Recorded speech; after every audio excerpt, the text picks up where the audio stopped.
If you're not happy with your life, it's because you're not living in your gift and you are decided to pursue a passion.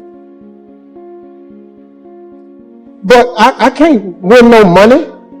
I can't make the cut. I'm a 16 handicap. That's on a good day. I wanted to play in the NBA. When I was growing up, I wanted to play in the league. That was my goal, to play in the NBA. I wasn't gifted at it, though. There's a couple of problems. If I ran at full speed, I didn't have the ball. And when I shot it, it ain't go in a lot of times. Now, you put that together, you can quit talking about the NBA. My gift was I had the ability, and I didn't know it at a young age, but I had the ability to take information instantly and transform it into comedy. I didn't know that was a gift. I just thought it was something I did. It got me in more trouble than I've ever. It has been the biggest curse, because when you're young, you don't know it's a gift, you're just doing it. Now, as I got older, this gift has transformed a little bit. I can take information and turn it into inspiration. I can take information and turn it into motivation. And the reason I'm here today is because my life has been jacked up. And I have learned and mastered something. I've mastered the principles of success. You can't tell me I can't. That's what I've done. I've mastered the principles of success. I know them by heart, inside out. You can't tell me nothing about it. About success. I cannot help but intertwine faith in there. So if you don't really care for the faith piece, you ain't gonna really care for me.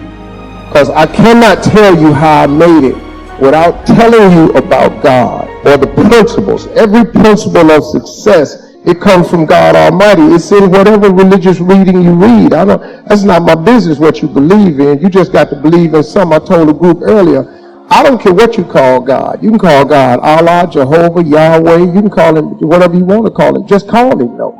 It's not in my business what you call him. I don't care.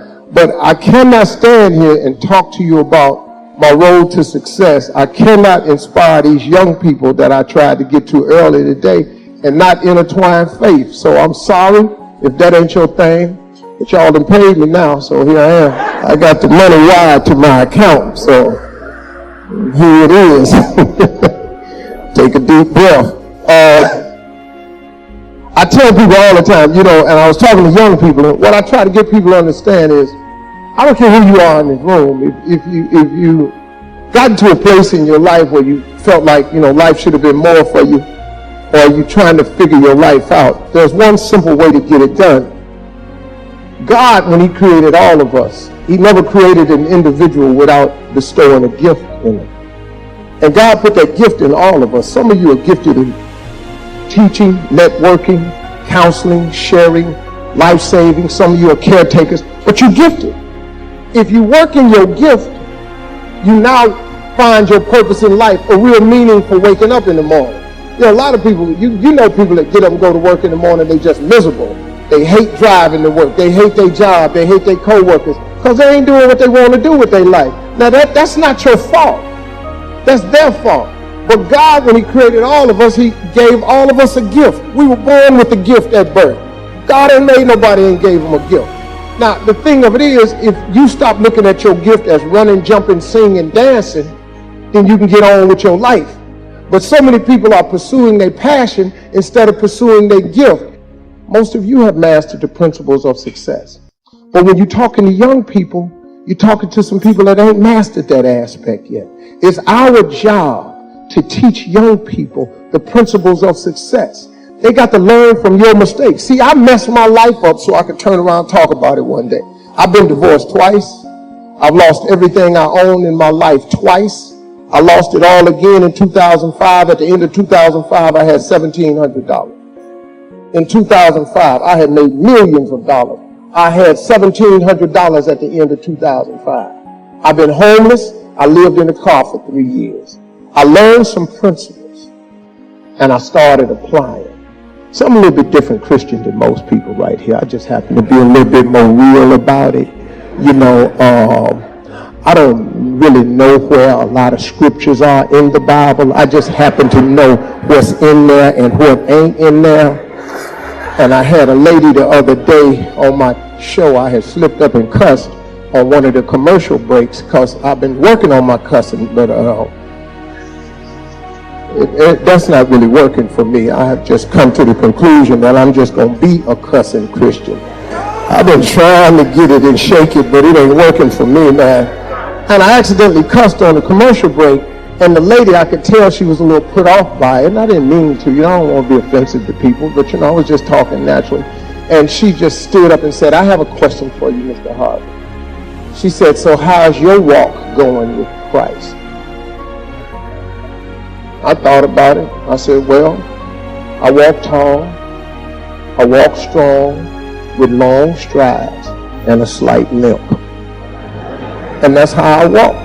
Now, if you ain't got no limp to your walk, congratulations. Mine has a slight limp to it. And every now and then, the flaws that I have come out. See, the difference between me and a lot of people, I happen to be famous. So my flaws have a microphone and a spotlight and the internet connected to it. You might can make your mistake at the house and don't nobody know nothing about it. But I got people watching me all day long. So what I've learned in this journey along the way of having my life as twisted as it was, I've learned the principles of success. I've learned how to get back up, how to fall and fail, get written off, say you ain't gonna ever be nothing. I've learned how to start over. I've learned how to take one heap of all my winnings and risk it on one turn or pitch and toss, lose and start again at my beginnings and never once breathe a word about my loss. Yeah, I've learned stuff like that. That's Rudyard Kipling, in case you didn't recognize that little poem. I stole that. That's when I was paying a little bit of attention in college. I didn't get the degree, but I was listening just a little bit. And when I talk to you, I try to get people to identify with these principles. The greatest thing that you could do in your life, I told the kids earlier, we're at a college institute, so it kind of trips people out a little bit when I say this. And I tell them how important it is to get your education, yada, yada, yada, because we're at a college, that's what I got to say. But then I turn right around and I tell them the truth, though. The most important thing in your life ain't your education. The most important thing in your life is your dream. See, the scripture says, a man without a dream or a vision shall perish. Don't say nothing about education. Now, you got to have one if you're going to climb to certain jobs and go into corporate ladder and be in banking and be in finance and all this stuff y'all doing. But it's the dream that propels you. Look, man, we got to break this thing down real simple for people someday. Quit acting bougie like you've been rich all your life. That's what kill me. I come to these functions, everybody sit up, they lean back in their chair, they speak proper grammar, they get their nose up. You act like you had money all your life. I ain't had money all my life. I come into some money, but I've been scrapping and hustling and grinding and trying to get over. And so have you. But then you get here and you don't have no memory of that. Because now your life is fixed. And so now when you talk to young people, you don't talk to them from the perspective of you made mistakes too. You don't talk to young people like, hey, been there, done that. I smoked weed in college too, man. I know where you at. You don't want to tell them that. Now, Clinton smoked weed. He the president of the United States. I'm going to probably say a lot of stuff. I already know that I'm not coming back next year. That's clear. I ain't got a problem. See, that's why I give my money wide to me. Because I already know I'm going to mess around and say something. I'm going to throw somebody into something. Because I see a couple of looks on y'all's face right now. But I don't really care. I'm out of here. I'm going to go get on this jet. I'm going to go down here. My wife down in Miami, man. I'm going to go sleep with my wife tonight. I don't care what y'all do. I was telling you about your gift. This is how you save yourself a lot of trouble. Now, this may apply to some adults in this room. Maybe not. Your gift is the thing that you do the absolute best with the least amount of effort. That's your God-given gift. You ain't got to trip on it, wonder about it. It's what you do better than anything else. Now, whether you've chosen to make that your life's work or not, that's your choice. But I got news for you. If you don't ever pursue that, you ain't gonna ever be happy. It's some unhappy people in this room today because there's some people in here doing what people expect them to do and doing what was required of them, and they just got locked into it. Now you got bills and a family and you don't really want to pursue your dream. So now you got the job and you just gonna ride it all the way out. There ain't nothing wrong with that. If your job It's what you gifted at doing. This man is going to retire this year, but he's been in the education of young people's minds. He's been shaping young people's minds for 30 years like that. That's what he was gifted to do. If you're sitting up in here and you ain't happy and you in misery, it's because you ain't pursued your gift. And I'm telling them young people over there with them blue shirts on and them striped ties, find out what your gift is and pursue it with everything in you. Because ain't nothing worse than getting a degree and you don't even want it after you get it. Because a degree ain't nothing but a piece of paper hanging on a wall. Now it signifies that you have the ability to complete a task, but your life is made up of what you do with it. Life is 10% what happens. It's 90% of what you do about it. You got to do something with your life, man, that makes your heart beat in the morning when you wake up. See, people ask me all the time, how you do all these jobs, Steve? Because I like all my jobs. You put your radio on 240 times a year. I do a 4-hour live radio show. How you do that every morning? Well, the main reason is they got a nice check, but other than that, I wake up in the morning, I give people some inspiration, I play music, and I tell jokes. Okay, boom, I like doing that. Then I go to a talk show. I live in Chicago 8 months out the year, 34 weeks. I tape 180 talk shows in Chicago.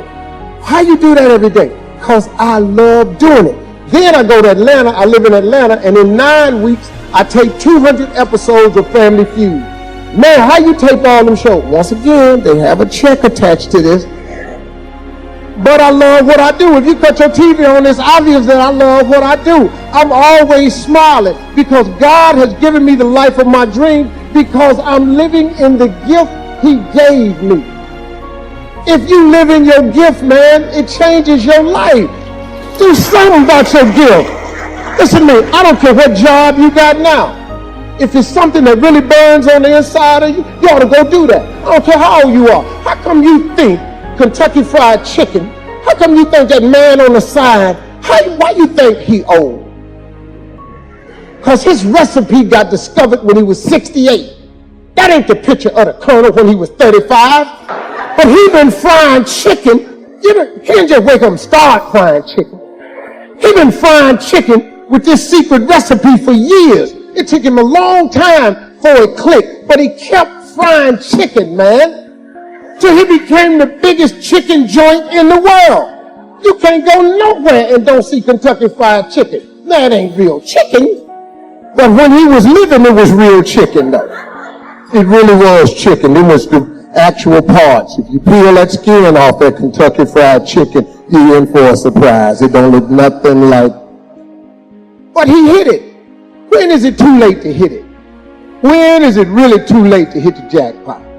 When is it? When you're 60, that's too late. You don't want to be rich then? What, just 65, too late for you to be rich? When is it too late to hit it? Man, put some spark in your life. Have something to wake up about to make your heart beat in the morning. Have a joyous spirit when you wake up in the morning. Here's another principle of success. I'm going to tell you what rich people talk about all the time. You know what rich people talk about all the time? They talk about money all the time. All the principles of success is in the Bible. See, a man is as he thinks. So, what you think, excuse the grammar, but that's what you is. Don't it make better sense? Bad grammar makes better sense sometimes. If a man is as he thinketh, then what you think is what you is. That make real good sense to me. See, yeah, I like to keep it where people remember stuff I say. So, rich people, you know what they do? They talk about money. Now, when you talk about money around people, they get tight because they don't want to hear the money. Well, money is not everything, and money can't buy you happiness. They ain't got no money. Money might not buy you happiness, but it park you right in front of happy house. You can get out, ring doorbell, see if happy home. There's nothing wrong with money. So many things have been said over the years. When rich people get together, they talk about money. They talk about business all the time. There's nothing wrong with that. See, we go to church and we learn the wrong thing. You know what messed me up, man? When I was little, I went to church in Cleveland, and the preacher would always say, he says, hard for a rich man to get into the kingdom of heaven as it is for a camel to get through the eye of a needle. Now, me and the rest of the ignorant members, we thought that you was trying to take a needle with sewing thread and push a camel through it. All the people in my church collectively decided they didn't want to be rich because they wanted to go to heaven. I was sitting there at 10-year-old. I wasn't really buying into this because I was trying to figure out how I was going to get this camel into this hole. Because I didn't know what they was talking about because I wanted to be rich. Because this poverty I was allergic to it. I itched all the time. I just came from being poor. You know, you just find just be digging in yourself sometimes. Because you're poor. Poverty is uncomfortable. First of the month comes, your whole butt tighten up. You, just like somebody squeezing lemon juice down the crack of your behind. Because it's the first of the month. All this stuff is due. Shot. That's your butt. Shot. Just tightening up. Because you ain't got the money. Why would I not want no money? I live in the hood. I want out. I need money to get out. But at my church, they said, it's as hard for a rich man to get into the kingdom of heaven as it is for a camel to get through the eye of a needle. So I bought into that. I was about almost 38. I was in Hollywood. I was driving down the street and ran up into Donnie McClurkin. He was coming out of the studio on Sunset. I was in the truck smoking a cigar. I saw Donnie. I said, hey man, what's happening? He said, hey Steve, man, this was one of the first years I had hosted Celebration of Gospel. And I was going to quit hosting Celebration of Gospel because I didn't like the gospel community because they didn't like me. You know, backstage they be saying stuff like, I don't know why he is hosting our gospel show. He ain't saved. I don't know what y'all talking about. I'm here for the check. Let's be clear about this. I've been in church my whole life, but, you know, I ain't living no perfect life, and I wasn't, but, you know, that was my life at the time. And I was going to quit, and I was telling Donnie I was thinking about quitting. He said, man, why you going to quit?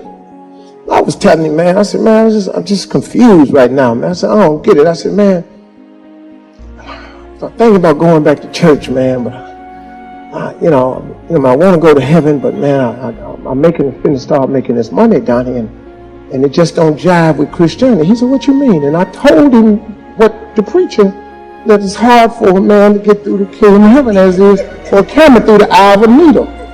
So Donnie looked at me a little confused because, you know, he's a pastor. And I was just telling him, you know, but I'm trying to find a way to get the camel in the needle. He said, Steve, that's not what it means. I said, what does it mean? He says, in the Middle East, a needle is an arc that is stuck in the sand that looks like a wishbone on a chicken. And they have them to entryways sometimes. And when a camel approaches the needle, in order for the camel to get through the needle, he has to kneel and crawl through the needle. And then the camel gets back up. He said, that's what God meant. I said, Donnie, you mean they ain't talking about a sewing needle? He said, fool, you can't put a camel through a sewing needle. After that, I said, I got to go make me some money. I just humble myself before God like I'm going through the needle, and he ought to let me in. But I'm going in with some money, though. I became friends with Oprah Winfrey because obvious reasons. We ain't gonna keep saying that, but she's a very successful woman. She's a very kind person. Everybody get a bad rap on the internet. You know, she thinks she did too. Well, you know, a lot of people shoot now. The thing about haters, man, haters kick you when they down, and they throw at you when you're up. And they just do it all damn day. They're just haters. You got them on your job. You got them at your church. You got them. They just hate it. They just hate us. Haters because they ain't got nothing else to do. They want to be you. They can't. So here come the hate. And I don't mind haters as long as they throw it, because I'm usually up. You can throw up at me. I don't address you. And I was talking to Oprah one time, and she said, I did a life class with her this past year. And she said, Steve, I never knew you had a vision board. She said, you believe in that? It was the first time we had a serious conversation. I said, Oprah, how am I going to believe in that? Every successful person I know has a vision board, or they have their goals written down. You can't do it without writing it down. When you write it down, it's a symbol of faith. See, I was telling a story earlier about writing it down. You know, teacher, we were in the 6th grade and asked us to write on a piece of paper. We came in from summer, what you want to be when you grow up. So everybody filled out the paper. You had to put your name on it, had to write this one thing. In 1968. So I wrote, I want to be on TV.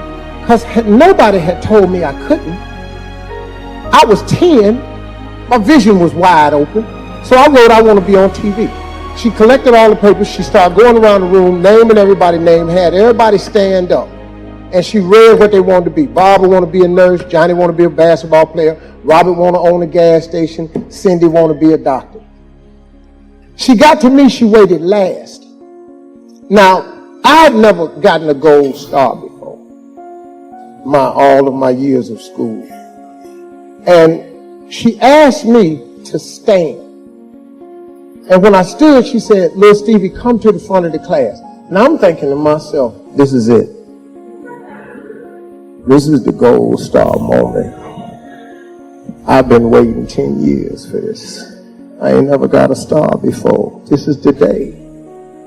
So I started walking to the front.